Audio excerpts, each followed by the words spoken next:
Josué capítulo 1, versículos 1 e 2, está escrito assim: E sucedeu depois da morte de Moisés, servo do Senhor, que o Senhor falou a Josué, filho de Num, servo de Moisés, dizendo: Moisés, meu servo, é morto. Levanta-te, pois, agora, passa este Jordão, tu e todo este povo, à terra que eu dou aos filhos de Israel.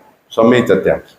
Moisés, quando morre, o pranto, o choro, o luto durou 30 dias. Foi 30 dias, conforme diz lá Deuteronômio 34. Josué serviu Moisés durante 40 anos. E era praticamente um filho, né? Via em Moisés não apenas um líder, mas via em Moisés como um pai. E aquilo, né, abalou o coração de Josué. Ele se prostrou, mas o Todo-Poderoso disse para ele: levanta-te, levanta-te. Moisés pode ter morrido, mas Deus estava vivo. O projeto de Deus estava vivo, a obra de Deus estava viva, o propósito do Senhor estava vivo. Querido, querida, as lutas da vida, as adversidades da vida querem nos derrubar, mas o Senhor é aquele que nos levanta. O Senhor é aquele que diz: tem terra prometida para você, tem propósito para você, o Jordão vai se abrir, você vai atravessar. Eu pergunto: você crê nisso? Você crê que Deus é o que te levanta? Você crê que Deus é o que abre o Jordão? É o Senhor que dá a bênção e a vitória? Crê também que Ele vai falar conosco? Então, por gentileza, ocupe suas mãos e vamos dar ao Senhor e a sua palavra a melhor salva de palmas que você já deu. Feche os seus olhos, vá aplaudindo, vá glorificando. Senhor, nosso Deus e Pai, Deus bendito, santo, amado e todo-poderoso. Meu Deus, a tua igreja te aplaude, te glorifica. Abra os céus agora e receba o louvor da tua igreja. E por essa mesma abertura, vai derramando a tua graça, a tua bênção, a tua virtude e o teu poder. Ninguém veio aqui ouvir o homem falar, o homem não tem nada a dizer. Todos vamos ouvir a tua voz e a tua palavra. Tome agora os lábios do pregador, a boca do mensageiro, que eu diminua, que o Senhor cresça, remova toda barreira, todo obstáculo, e envie a tua palavra com poder e autoridade, e que a tua palavra agora vá e produza o resultado para qual está sendo enviada, em nome do Senhor Jesus. Diga amém, Senhor. Tome teu assento, por gentileza, pode se assentar.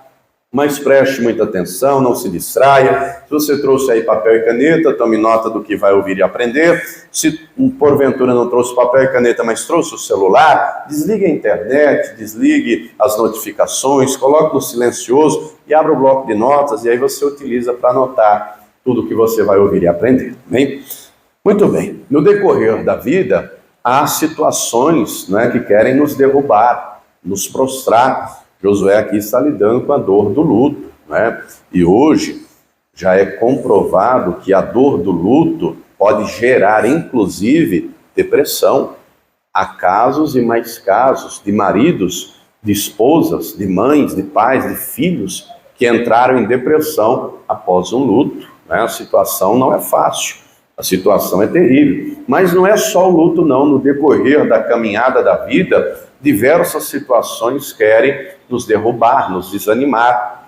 E encontramos aqui ao longo da Escritura diversos exemplos disso. E encontramos também vários exemplos, assim como Deus fala aqui com Josué, falando a outros também, inclusive com o próprio Josué. Depois você lê lá no capítulo 7, não é? Só resumindo a história rapidamente, o Josué se levanta, e aí ele convoca o povo, e aí ele envia os espias lá a Jericó, e os espias vão, depois voltam, retornam, trazem todo o relatório. Deus vai falar com Josué, e ele fala com o povo: se santifiquem hoje, porque amanhã o Senhor fará maravilhas no meio de vós. E Deus faz, Deus abre o Jordão, que transbordava, eles atravessam em seco. Chegam lá do outro lado, e quando eles comem do fruto da terra, a palavra diz que cessou o maná, parou de cair o maná. Deus fala com ele: Josué, faz a circuncisão, circuncida o povo, porque a maioria não está circuncidada. Ele circuncida o povo, fazendo como a palavra diz. O anjo do Senhor aparece a ele, não é? Ele está diante da primeira batalha, que vai ser contra Jericó, uma muralha gigantesca, 10 metros de altura, 6, 7 de largura. Deus dá a ele a estratégia, o que deveria fazer. Ele faz do jeito que Deus falou, e aí as muralhas caem.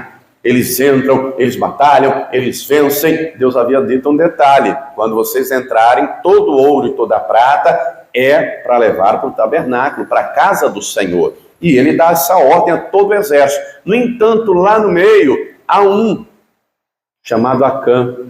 que quando entram em Jericó, quando vencem a batalha, a única sobrevivente de Jericó foi Raabe e a família de Raabe. Todos os demais pereceram. Mas esse Acã, que era do povo de Deus, ele pega uma peça de prata, uma cunha de ouro, uma capa e leva para si escondido. Josué não viu, Calebe não viu, os demais homens não viram, mas quem viu? Deus viu. Ele levou para si o Acã, colocou lá na sua tenda, A próxima batalha vai ser contra uma cidade pequena, até no nome, chamada Ai. E aí Josué envia de novo os espias voltam e dizem, olha Josué, lá nem muralha tem. Eles têm um exércitozinho de nada lá, não precisa nem mandar nosso exército inteiro. Manda aí um pelotão, destacamento, 2.000 homens, que dá conta. O Josué vai lá e manda 2.000 homens.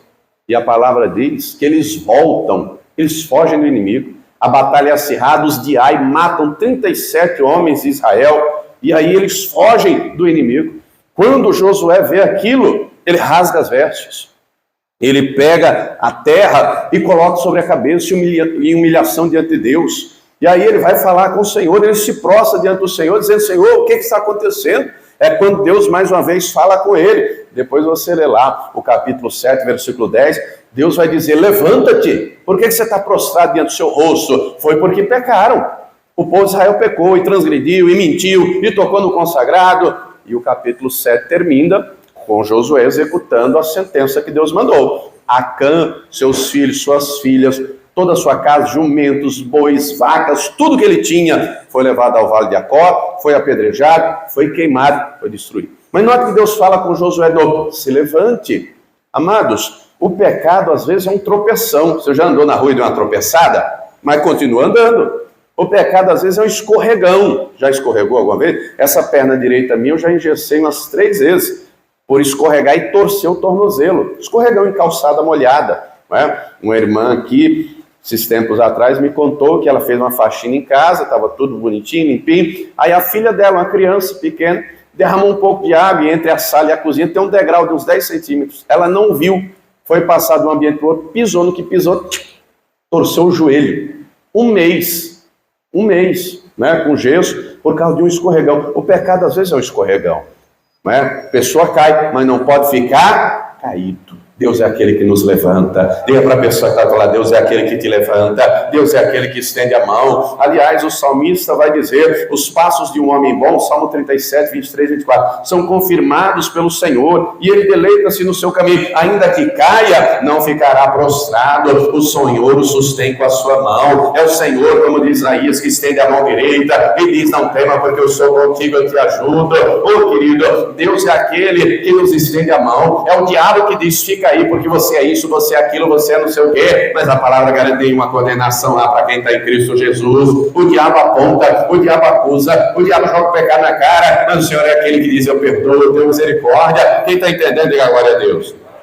O Acã sofreu a consequência daquilo que ele falou, mas quanto a Josué, Deus disse, levanta-te. Ao longo da Escritura, então, nós vamos encontrando vários exemplos de pessoas que Deus vai dizer, o levanta-te. Por exemplo, Abraão, Gênesis 13, versículo 17, vai lá comigo. Depois que o Ló se aparta de Abraão, e ele olha e vê lá as campinas de Sodoma, e ele vai para lá, o Senhor vai falar com Abraão e ele diz assim, Gênesis 13, 17, levanta-te, percorre essa terra, no seu comprimento e na sua largura, porque a ti a darei.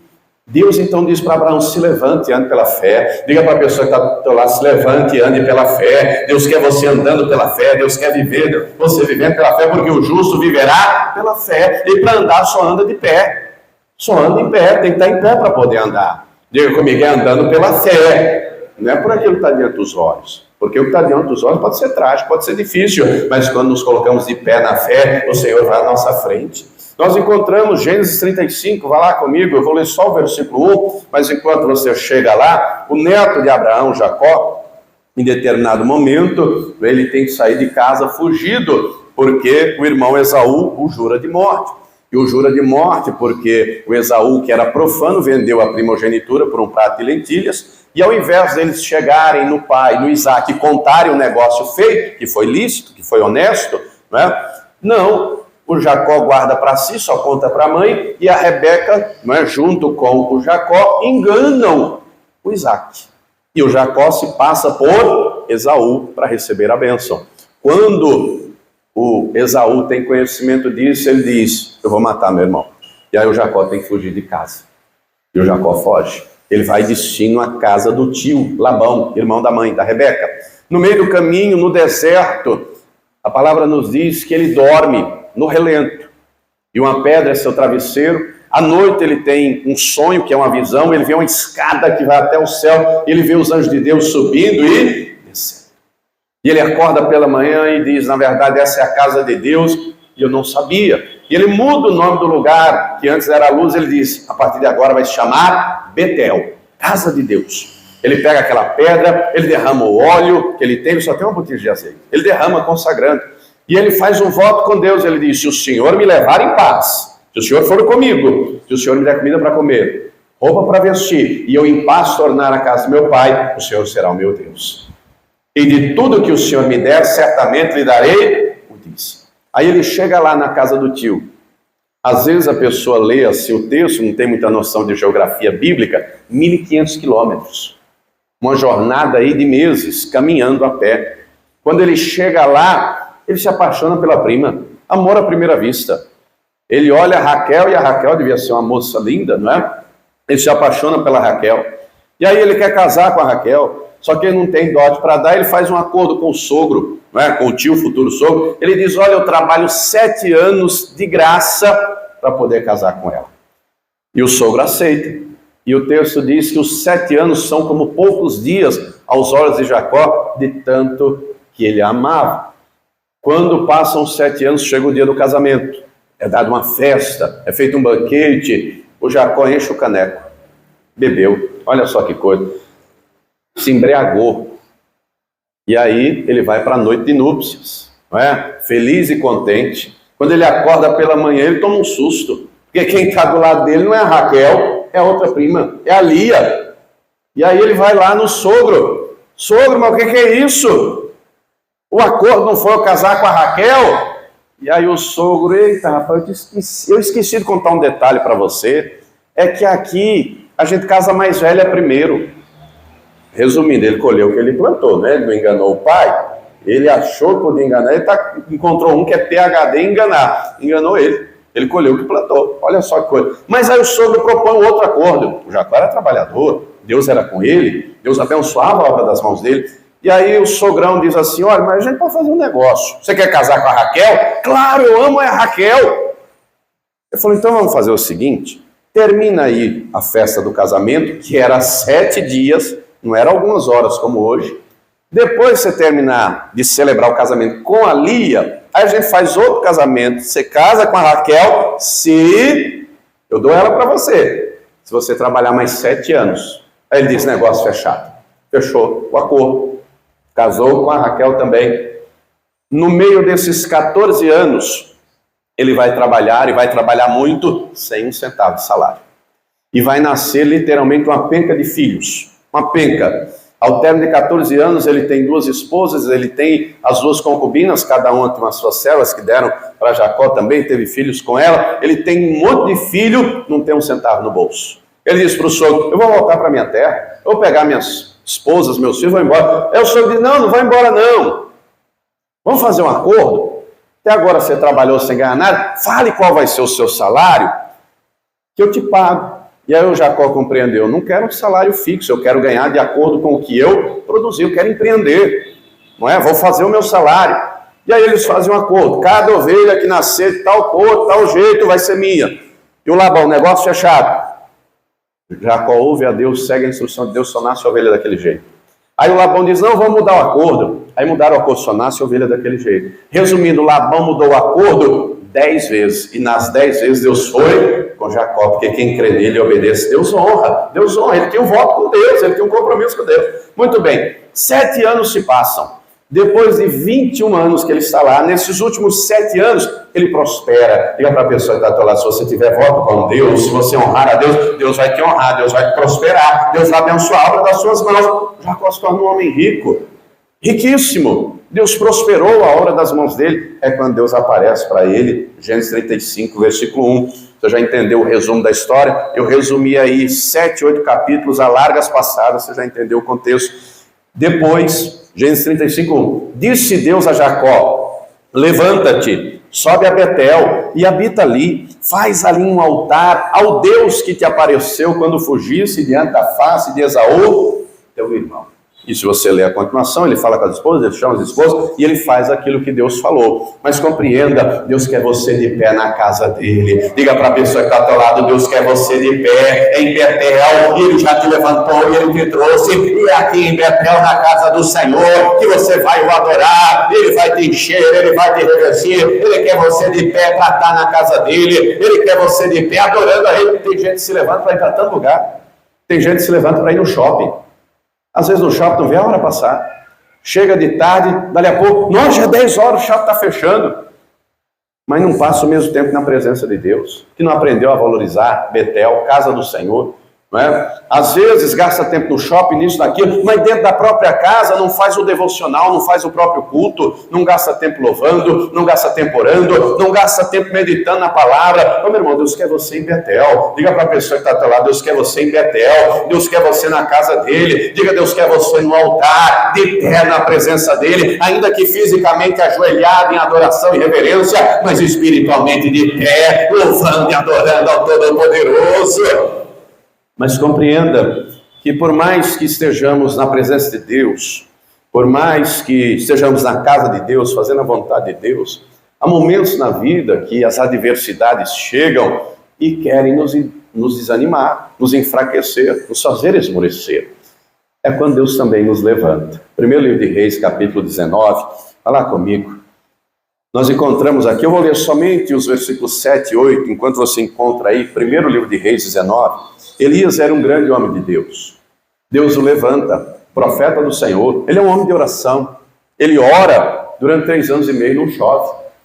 Mas ele é sustentado, Deus envia provisão a ele. Deus envia corvos para levar pão e carne para ele. Quando o ribeiro de Querite seca, Deus manda ele lá em Sarepta, a uma mulher viúva. Quando chega lá, essa mulher só tem um punhado de farinha na panela, um pouquinho de azeite na botija, mas ele é um homem de Deus, ele é um homem de fé, ele leva a palavra de Deus, ele declara: faz lá o pão, faz lá o bolo, mas traz primeiro para mim, porque assim diz o Senhor, a farinha da panela não vai acabar, o azeite da botija não vai secar, até que Deus mande chuva, e Deus cumpre essa palavra. Deus cumpre. Todo dia tinha um milagre de multiplicação, todo dia tinha farinha na panela, todo dia tinha azeite na botija, a mulher comia, e o filho comia, e o profeta Elias comia. Chega o dia que o filho daquela mulher morre, daquela viúva, Elias vai lá e ora, Deus ressuscita o defunto. Olha que coisa tremenda. Aí um belo dia, o Senhor move Elias a fazer um desafio aos profetas de Baal, de Azerá. Ele vai no Monte Carmelo. E ele faz esse desafio a 850 profetas, falsos profetas de Baal de Azerá. Ele ora, Deus responde com fogo. Cai fogo do céu e todo o povo reconhece que só o Senhor é Deus. Ele mata os profetas de Baal. Que manifestação tremenda da glória de Deus. Mas nos diz o texto que quando a rainha Jezabel recebe essa notícia de que Elias havia matado todos os profetas de Baal e de Azerá, ela manda um mensageiro dizer a Elias: em 24 horas você vai estar morto, eu vou matar você. O Elias se vê ameaçado, aquela força toda, aquela fé toda parece que simplesmente desapareceu, sumiu. Ele sai de Samaria e ele vai a Berseba, ou seja, ele sai do norte, ele vai ao sul de Israel, ele percorre 160 quilômetros em um dia. Ele está correndo desesperadamente. Ele está correndo desvalido para salvar a própria vida. Quando ele chega em Berseba, no deserto, ele deita. Ele está sem força. O desânimo bate. A fé acaba. De uma tal maneira que ele diz: Senhor, não sou melhor que os meus pais. Eu não aguento mais. Se for assim, tira a minha vida.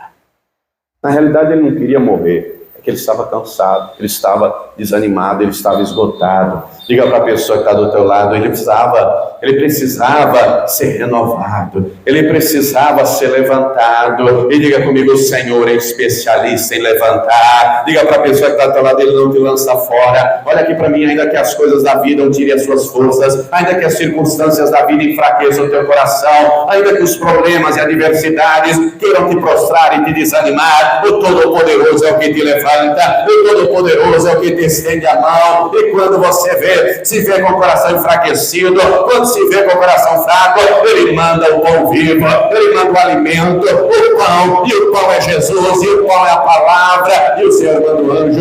Certamente Elias pensa, provavelmente é um sonho, ele come, ele bebe, ele volta a dormir.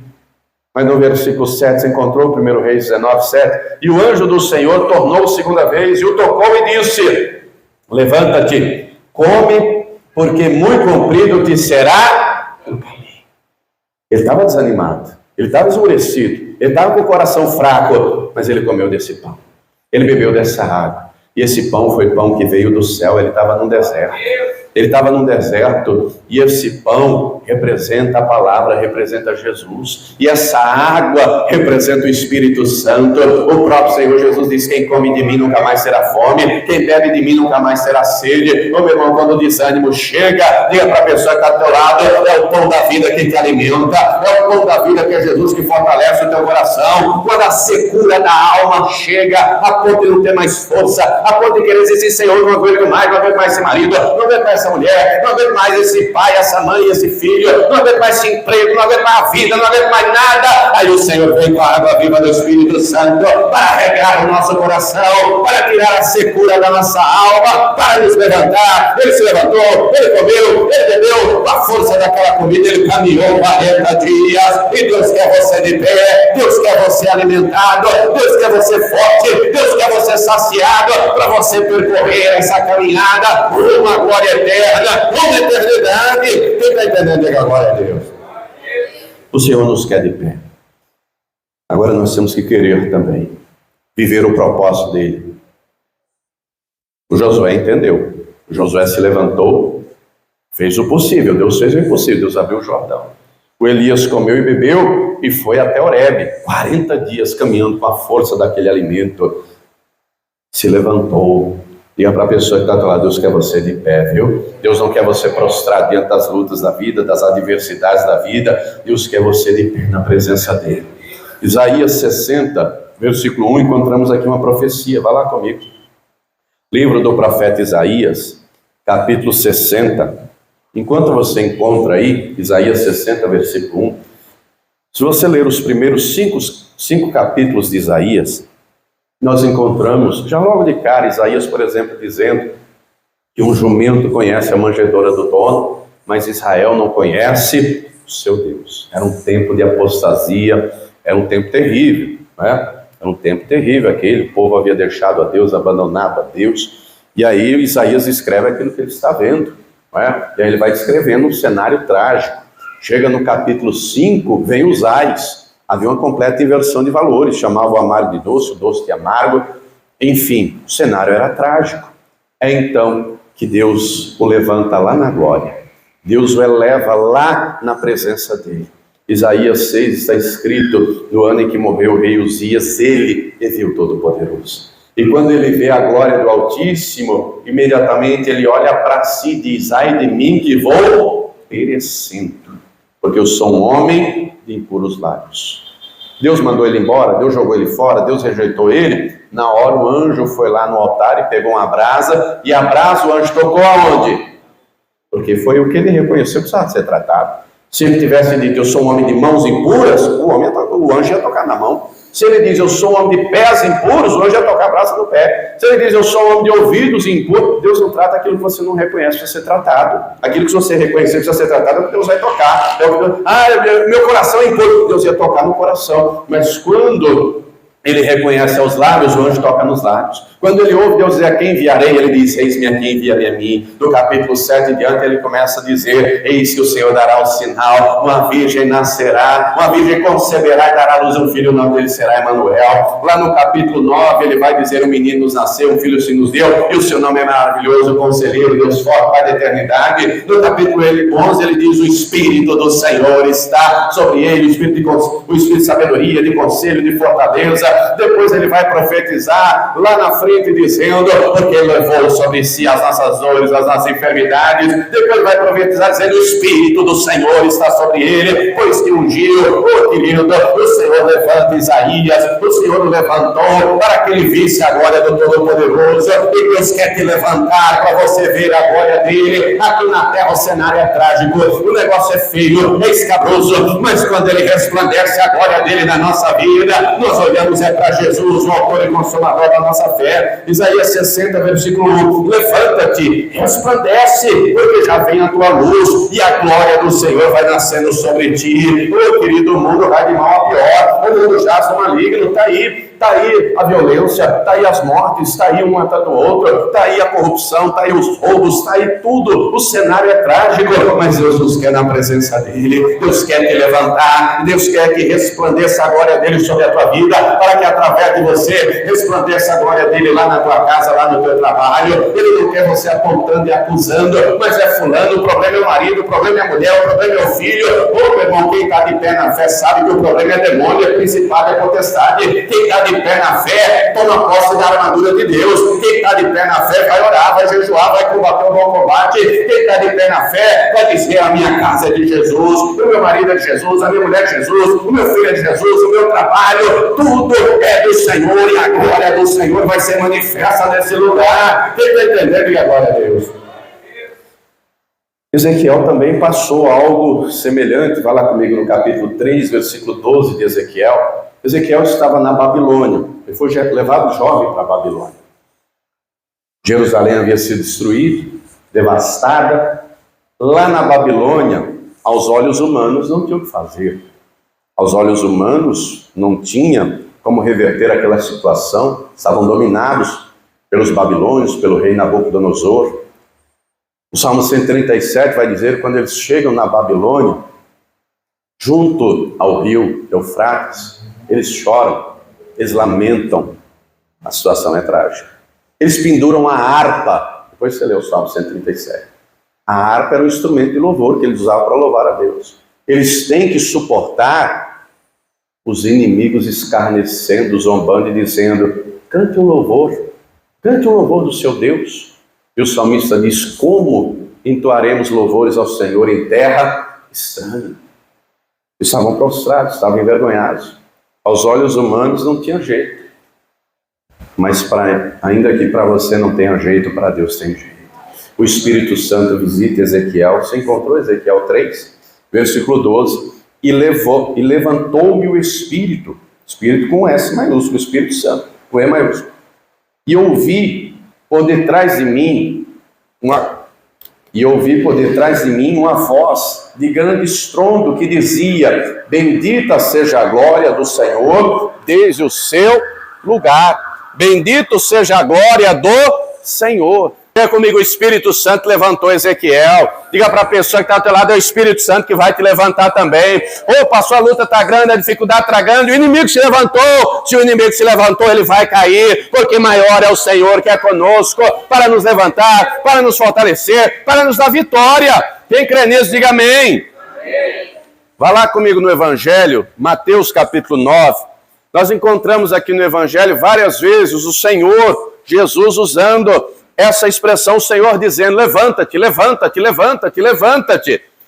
Mateus capítulo 9, enquanto você encontra aí, eu vou ler o versículo 6, mas só para resumir o contexto: levaram ao Senhor Jesus um homem paralítico. O homem não andava, levaram ele numa maca.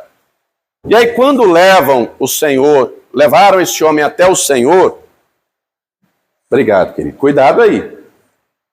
Levaram então o paralítico ao Senhor. O Senhor vai dizer para ele, porque o Senhor sabe tudo, não é?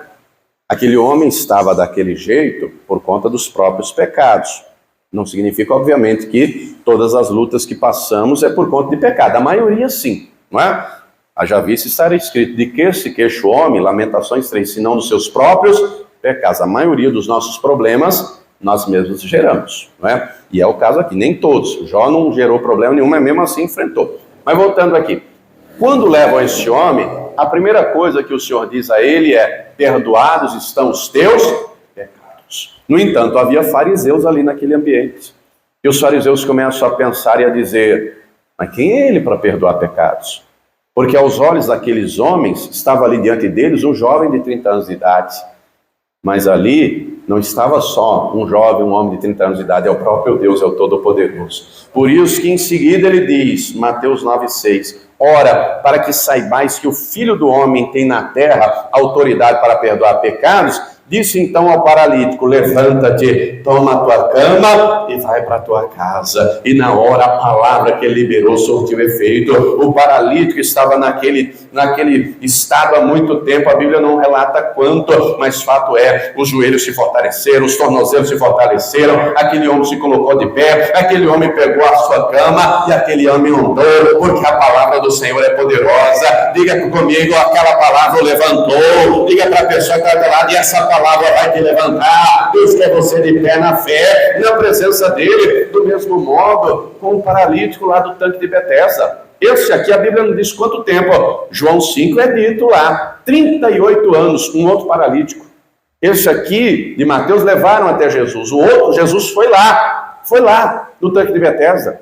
38 anos, um homem paralítico. E o Senhor vai dizer a ele: levanta-te, toma a tua cama e anda. E o homem se levantou. Diga para a pessoa que está lá: se levante na fé, toma a tua cama e anda. Aquilo que era a tua vergonha, aquilo que era a tua humilhação, Deus vai fazer você testemunhar. Aquilo que para você não tem jeito, aquilo que para você não tem saída, o Senhor é poderoso para fazer o maior testemunho da sua vida. Como assim, pastor? Meu casamento não tem jeito. Deus vai fazer o teu casamento um casamento abençoado. Ô, pastor, mas está no vício, na droga, Deus vai libertar, vai salvar, vai transformar. Ô, pastor, mas estou endividado, Deus vai prosperar. Se levante pela fé e acredite. Para Deus não tem nada impossível. Marcos capítulo 5, vamos ver um outro exemplo. Um pai de uma única filha, uma criança, uma menina, 12 anos de idade. A menina adoece, a Bíblia não diz que doença é essa, mas fato é, ela fica à beira da morte. Não tem remédio que resolva, não tem médico que resolva, tratamento que resolva. É então que esse pai, um homem chamado Jairo, ouve a notícia: Jesus chegou, ele está lá na praia. Esse homem vai lá, ele vai atrás de Jesus. Tem uma multidão cercando Jesus, mas ele vai lá, vai no meio, ele vai até Jesus, ele dobra o joelho diante de Jesus. Ele diz: mestre, rogo-te que vá à minha casa, impõe a mão sobre a minha filha para que ela sare e viva. E o Senhor diz: eu vou, vamos lá. Eles estão indo. Quando eles estão indo, uma multidão em volta, dali a pouco o Senhor para e pergunta: quem me tocou? O Pedro responde: todo mundo. Todo mundo te aperta, te toca como quem te tocou. Jesus sabe quem tocou, mas ele quer que a pessoa responda. É quando uma mulher constrangida se apresenta e diz: fui eu, Senhor. Há 12 anos eu padecia com fluxo de sangue. Imagine você, 7 dias já é um negócio bem tenso, não, mulherada? Imagine 12 anos o fluxo sem parar. 12 anos, todos os dias. Olha só que coisa. Senhor, mas eu coloquei no coração: se eu somente se tocar, eu serei curado. E ela foi curada. O Senhor a curou, a fé dela. Por isso que em seguida o Senhor diz: vai em paz, a tua fé te salvou. Dali a pouco, no mesmo instante, ele não terminou de falar, chegam os mensageiros da casa de Jairo e diz: sua filha está morta, não importune mais, mestre. O mundo de Jairo acabou, faltou o chão, ele caiu, ele se prostrou, se derramou em lágrimas, a filha está morta. Aos olhos humanos não tinha mais jeito.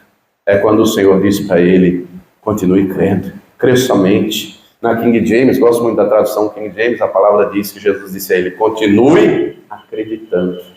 Na mesma fé que você veio me chamar, continue acreditando agora. Eu tenho poder, não é só para curar sua filha, eu tenho poder para ressuscitar. Ela pode ter morrido, mas eu ressuscito. E o Jairo se levanta naquela palavra. E o Jairo acredita naquela palavra. E eles vão para casa. E quando chega em casa, já tem lá um velório. O velório já está acontecendo. A menina está lá no quarto, está lá na cama. e gente na casa chorando, lamentando. E o Senhor diz: Jairo, pega aí sua esposa. Ele chama só o Pedro, Tiago e João. Eles entram lá no quarto onde a menina está, deixa os outros todos do lado de fora. E o Senhor vai tomar a menina pela mão. Marcos 5, versículo 41. E tomando a mão da menina, disse-lhe, Talita cumi, que traduzido é: menina, a ti te digo, levanta-te. E a menina se levantou. Oh, querido, para Deus não tem nada impossível. O que é que está morto na tua casa? Oh, pastor, é um sonho, é um projeto. Pastor, o que está morto é meu marido, está morto na cachaça, aquele abençoado. Pastor, o que está morto é a minha esposa, é o meu filho, está morto na droga. Deus vai levar vida, Deus vai levar vida. Jesus vai levantar, vai ressuscitar, vai estender a mão. Quem está entendendo, diga glória a Deus. Quando ele fala, a coisa acontece. Quando ele diz, a coisa acontece. Ele disse a menina: levanta-te. E a menina se levantou. A tua família vai estar de pé na presença de Deus, em nome de Jesus. Em seguida ele dá ordem: dê comida para a menina. E o Senhor vai dar comida para a tua família. Como assim, pastor? É o arroz e o feijão? É a palavra do Senhor, o verdadeiro alimento. É a água da vida, que é o Espírito Santo, que vai manter a tua família de pé, saudável na fé, na presença de Deus. Quem está entendendo, diga amém. O Senhor é especialista em ressuscitar, em levantar aquilo que está morto. Depois você lê Lucas capítulo 7, ele indo a um vilarejo chamado Naim, via um cortejo fúnebre, uma viúva, já tinha enterrado o marido, e agora com um filho, único filho.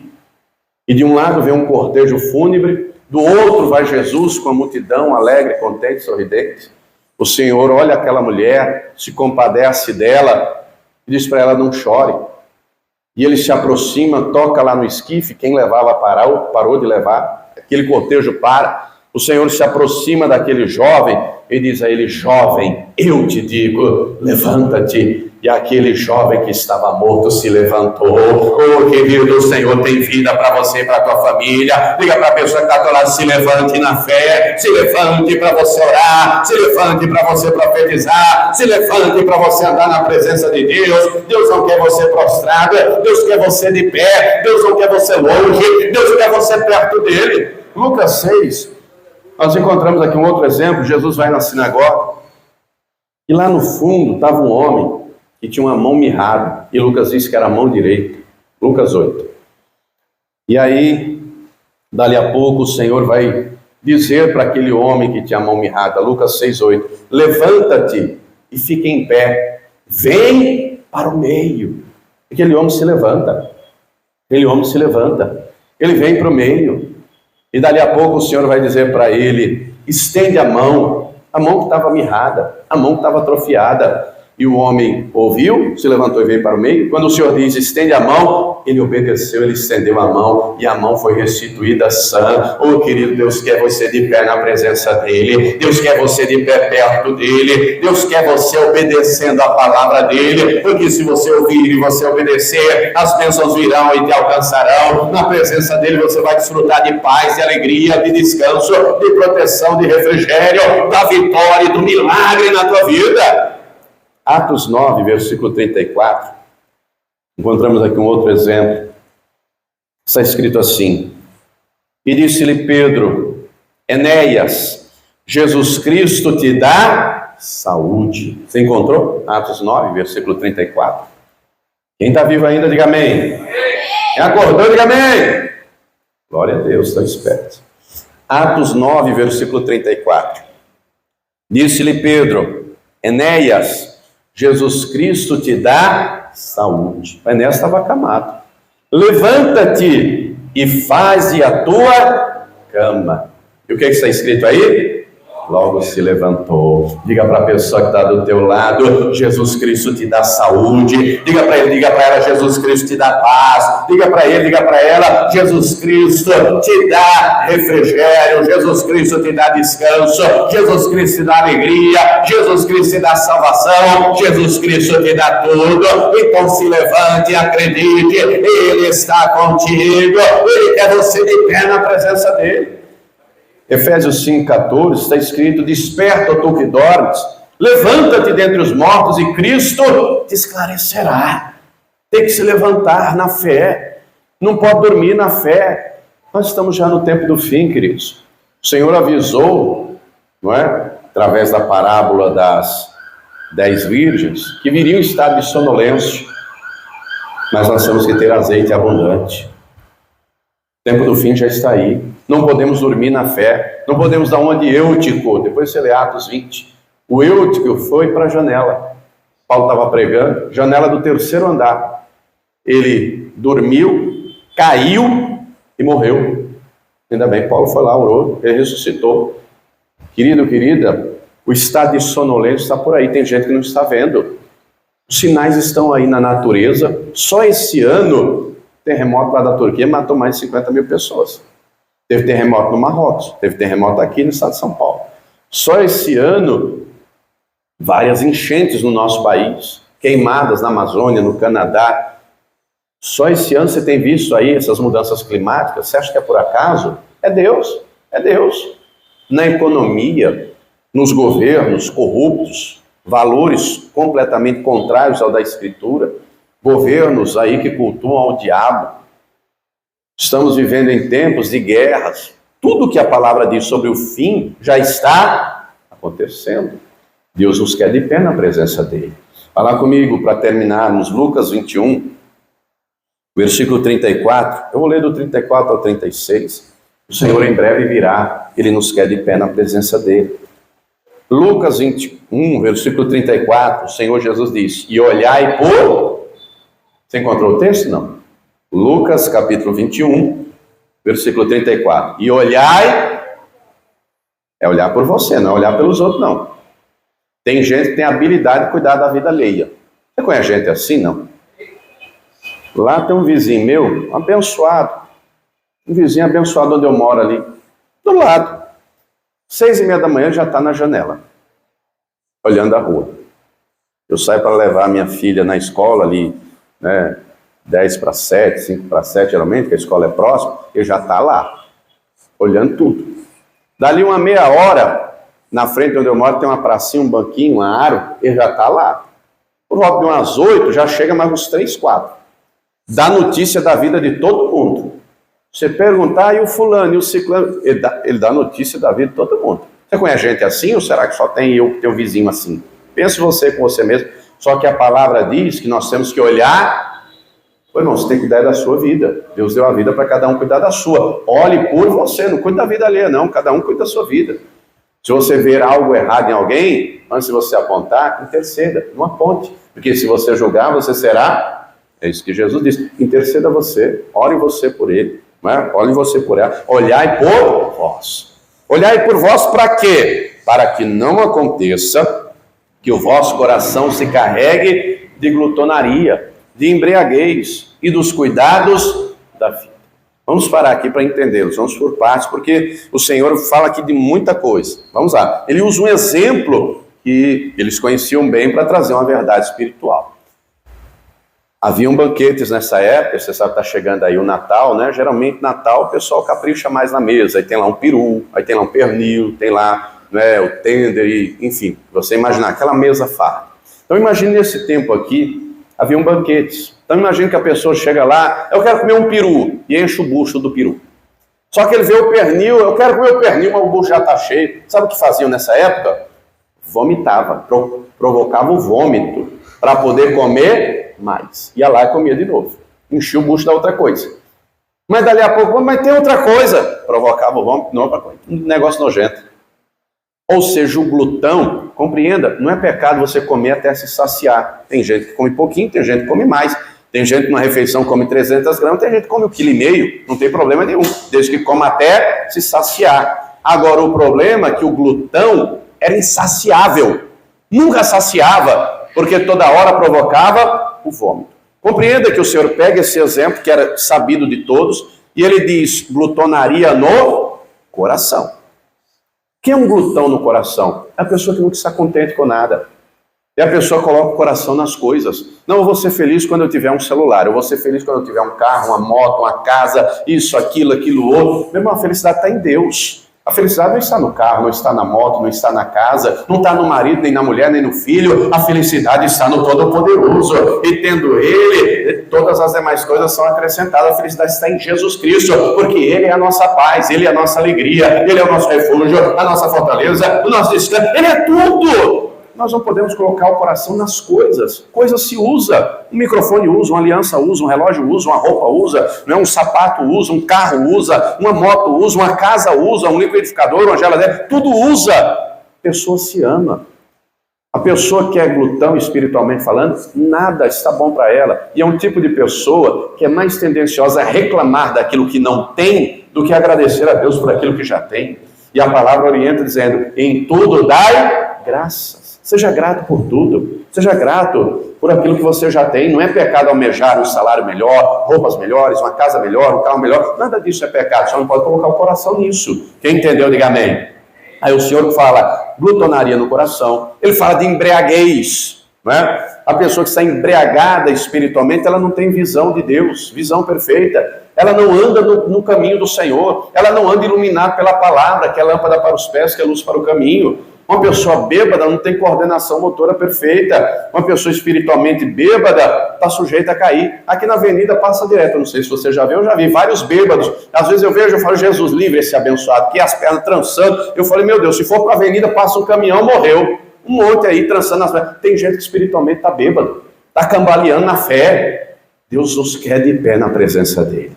Mas o Senhor diz mais, para que não aconteça que o vosso coração se carregue de glutonaria, de embriaguez e dos cuidados da vida. Ô querido, pense em algo que tem roubado. Seus dias têm sido corridos, pense você com você mesmo.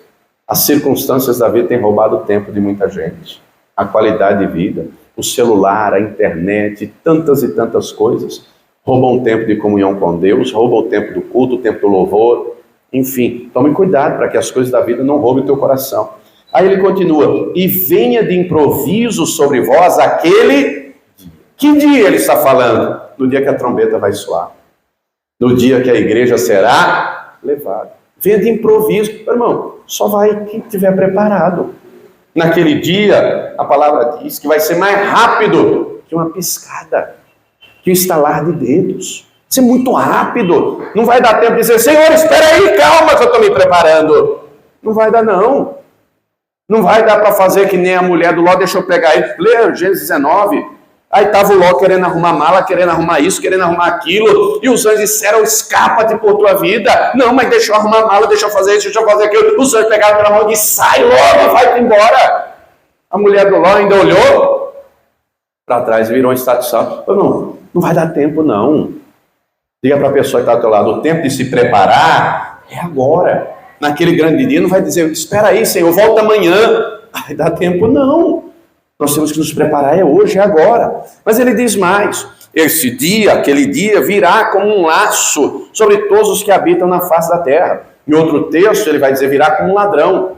Mas virá como um ladrão, como Paulo diz, 1 Tessalonicenses 5, para quem não o conhece.